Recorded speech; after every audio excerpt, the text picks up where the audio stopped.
Okay, baiklah. Selamat pagi Encik Ridzuan dan rakan-rakan sekalian. Okay, hari ini kumpulan kami ingin membentangkan RPH dan BBM yang kami buat. Okay, pertamanya RPH yang kami buat ialah RPH Reka Bentuk Teknologi tahun 4, tajuk adalah Reka Bentuk dan Teknologi. Okay, tarikh yang kami letak adalah 28 Julai 2021. Masa 10.30 hingga 11.30 pagi. Kelas untuk tahun 4, bilangan murid ialah 20. Okay.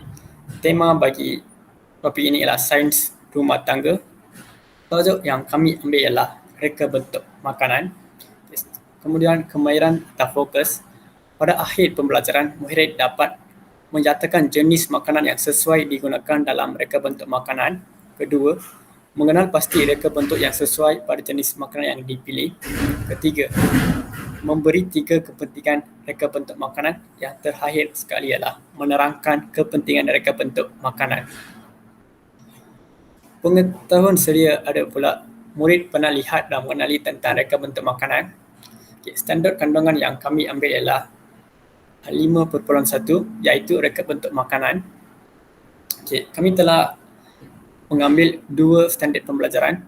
Yang pertama adalah mengenal pasti reka bentuk yang sesuai pada jenis makanan yang dipilih. Kedua adalah menerangkan kepentingan reka bentuk makanan. Okay, bagi hasil pembelajaran pula, pada akhir pembelajaran, murid dapat mengenal pasti reka bentuk yang sesuai pada jenis makanan yang dipilih, menyatakan 3 reka bentuk yang sesuai pada jenis makanan yang dipilih, dan ketiga adalah menyatakan sekurang-kurangnya 3 kepentingan reka bentuk makanan. Okay, pentaksiran secara lisan yang kami guna. Yang kedua adalah pentaksiran bentuk kuis dalam pautan Maze. Okay, dalam tablet berfikir iaitu kebat pula, murid akan mencipta, membayangkan dan berinovatif, dan murid juga menggunakan pengetahuan selepas ke situasi baru serta berfikir dan berkomunikasi dengan jelas dan tepat. Okay, seterusnya, elemen merantasi kurikulum iaitu EMK. Yang nombor pertama adalah keusahawanan. Elemen keusahawanan yang pertama adalah sikap keusahawanan, daya kreatif dan inovasi, dan kesanggupan belajar daripada kesilapan. Elemen keusahawanan kedua adalah pemikiran keusahawanan iaitu menghasilkan idea dari pemerhatian. EMK yang kedua adalah kreatif dan inovatif iaitu menjana idea, dan EMK ketiga adalah nilai murni yang murid dapat belajar rasional dan bertanggungjawab, dan EMK keempat adalah teknologi maklumat dan komunikasi iaitu belajar dengan TMK dan belajar melalui TMK. Penerapan murid nilai murni adalah rasional dan bertanggungjawab. Okay.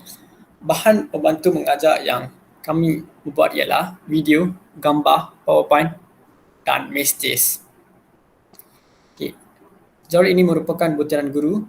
Yang pertama, kemahiran insania, kemahiran komunikasi, kemahiran kepimpinan, etika dan moral profesionalisme.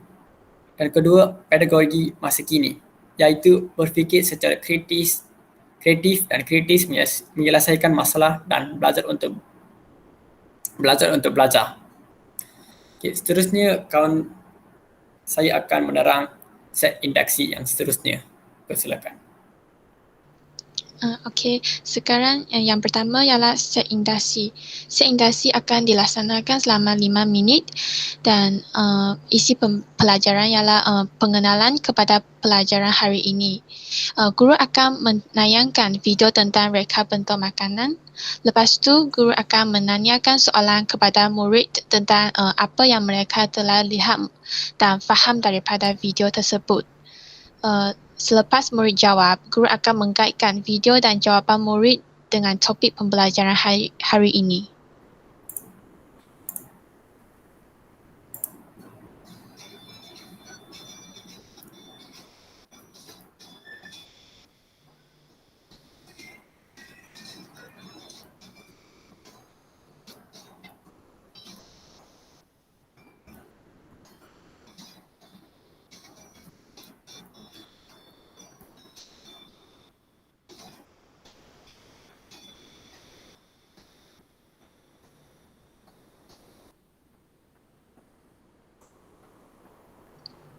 Okey, selepas itu guru akan masuk kepada langkah 1 dan masa yang diambil ialah 15 minit.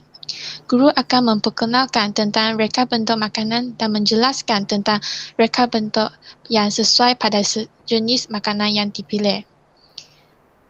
Bagi aktiviti pengajaran dan pembelajaran, guru akan membentangkan slide tentang maksud reka bentuk makanan. Guru akan menjelaskan tentang reka bentuk makanan kepada murid-murid. Dalam slide PowerPoint, guru akan menunjukkan gambar-gambar reka bentuk makanan yang sesuai pada jenis makanan yang dipilih dan guru akan tanya kepada murid tentang reka bentuk makanan yang biasa murid lihat dalam kehidupan seharian. Jadi contoh soalan yang boleh ditanya oleh guru kepada murid adalah apakah reka bentuk makanan yang lain yang pernah anda lihat dalam kehidupan anda.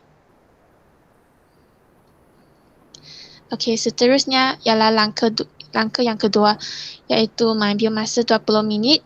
Guru akan menerangkan kepentingan reka bentuk makanan.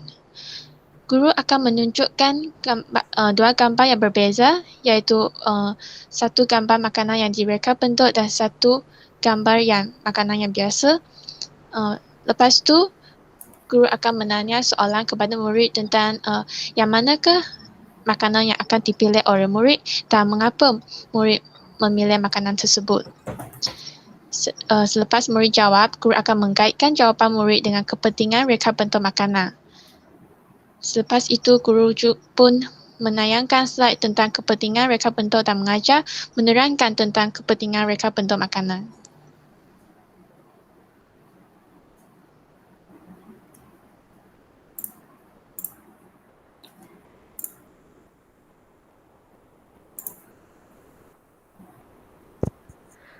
Inilah slide PowerPoint yang disediakan dalam proses PDP. So, apakah itu reka bentuk makanan? Reka bentuk makanan bermaksud penghasilan makanan secara hiasan atau ukiran. Inilah jenis-jenis reka bentuk makanan iaitu buah-buahan, sayur-sayuran, bijirin, produk bakery dan konveksi. So, persoalannya, apakah reka bentuk makanan yang biasa dilihat dalam kehidupan seharian?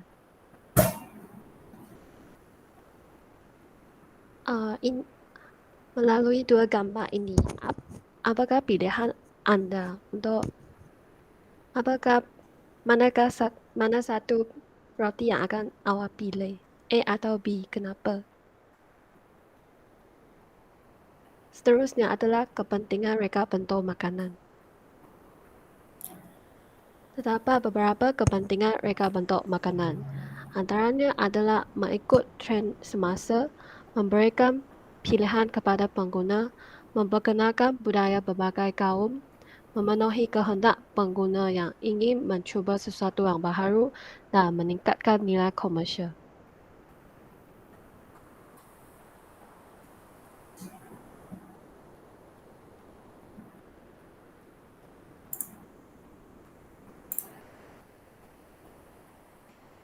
Okey, baiklah. Seterusnya bagi langkah 3, guru akan mengambil 15 minit untuk menjalankan sesi soal jawab dan penilaian.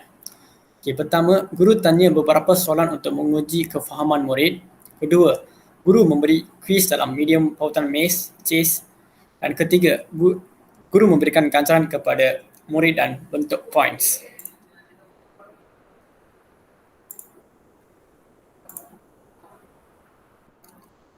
Okey, ini merupakan permainan atau boleh dikatakan sebagai suatu kuis bagi murid-murid untuk menguji kefahaman mereka dalam topik yang diajari. Di sini, guru dapat mengenal pasti murid mana faham topik hari ini atau sebaliknya. Cara main game ini adalah segi 4 merah itu kena masuk ke dalam ruang yang betul. Seperti ini jawapan yang salah. So, murid kena masukkan segi 4 merah itu ke dalam jawapan yang betul seperti ini.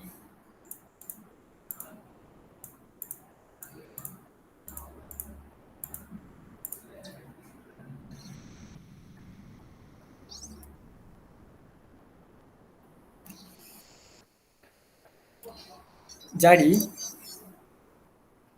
kami harap pemain ini dapat meningkatkan penglibatan murid secara aktif untuk menjawab soalan seperti ini. Okey. Terakhir ialah penutup selama 5 minit. Guru akan merumuskan topik pembelajaran hari ini. Dan ini merupakan refleksi yang kami menulis berkaitan apa yang kita hendak mengajari pada waktu itu.